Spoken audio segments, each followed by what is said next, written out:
वसूली हमसे, आपसे, गरीबों से, निम्न मध्यम वर्ग से करी जा रही है। कर्जा हमारे ऊपर लादा जा रहा है और सारा का सारा लाभ पूंजीपतियों को मिल रहा है। 100 लाख करोड़ का कर्जा उठा लिया 9 सालों में।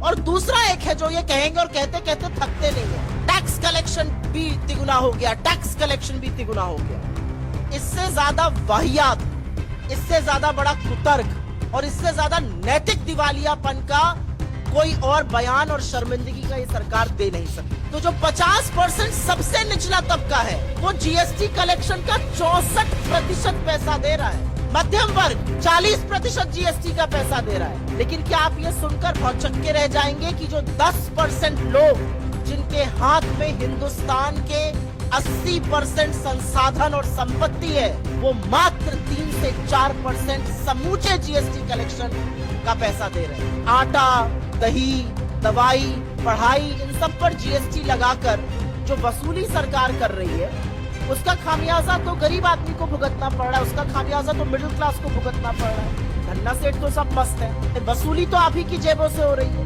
डाका तो आप ही के पर्स पे पड़ रहा है, आप ही के घर के बजट पर पड़ रहा है।